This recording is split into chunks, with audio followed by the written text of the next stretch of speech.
Pertama, telah kita ketahui bersama bahwa baru saja hari ini dilakukan kongres luar biasa secara ilegal, secara inkonstitusional mengatasnamakan Partai Demokrat di Deli Serdang, Provinsi Sumatera Utara.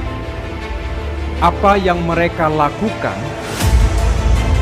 tentu didasari oleh niat yang buruk, juga dilakukan dengan cara-cara yang buruk. KLB ini jelas tidak sah. Ada yang mengatakan bodong, ada yang mengatakan abal-abal. Yang jelas terminologinya ilegal dan inkonstitusional. Kami menjadi semakin solid, insya Allah. Karena terima kasih kepada gerakan KLB ilegal tersebut, seperti kita memiliki musuh bersama. Padahal membangun soliditas itu yang paling gampang jika punya musuh bersama. Common enemy dari luar. Indonesia bersatu melawan penjajah. Kalau nggak ada penjajah dari luar, mungkin kita nggak bersatu-bersatu. Karena ada John Celebes, John Jaffa, Kalimantan sendiri punya masing-masing karakter dan kekuatannya. Begitu ada musuh dari luar, bersatu kita. Itu juga yang terjadi dalam Partai Demokrat kemarin. Ketika kita punya perbedaan di antara kader, wah lazim, namanya organisasi, partai politik, ada perbedaan-perbedaan itu lazim. Tetapi ketika ada aktor eksternal yang ingin merampas, menumbangkan kepemimpinan yang sah, mengambil alih secara paksa, maka kita semua berdiri tegak dan lantang melawannya. Bersama Sekretaris Jenderal Partai Demokrat, Bung Devi Harsya, dan segenap pimpinan Dewan Pimpinan Pusat Partai Demokrat, termasuk anggota DPR RI Partai Demokrat Komisi 3, dan yang spesial tentu karena saya hari ini didampingi oleh 34 Ketua Dewan Pimpinan Daerah atau DPD, mewakili seluruh Ketua DPD dan seluruh kader Partai Demokrat di wilayah Indonesia.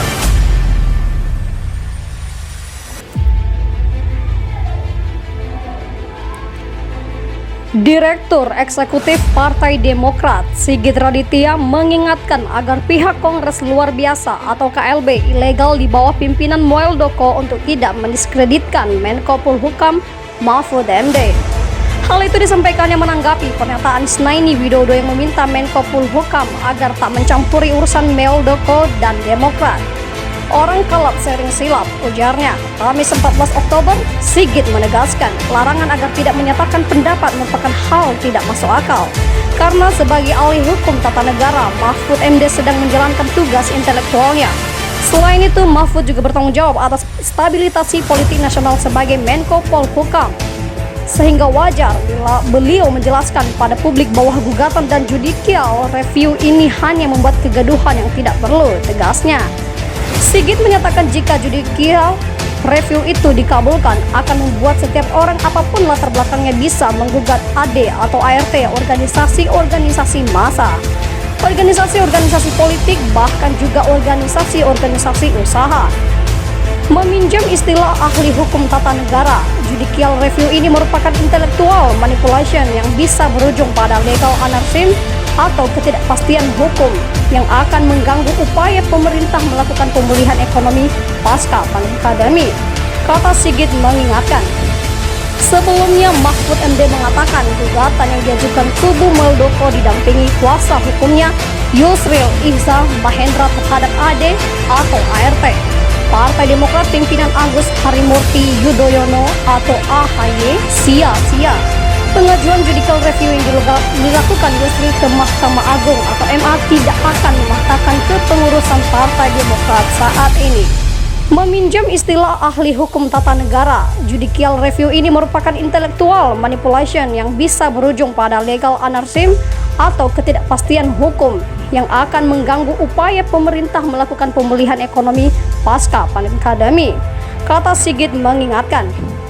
Sebelumnya Mahfud MD mengatakan gugatan yang diajukan kubu Muldoko didampingi kuasa hukumnya Yusril Ihza Mahendra terhadap AD atau ART. Partai Demokrat pimpinan Agus Harimurti Yudhoyono atau AHY sia-sia. Pengajuan judicial review yang dilakukan justru ke Mahkamah Agung atau MA tidak akan memaksakan kepengurusan Partai Demokrat saat ini.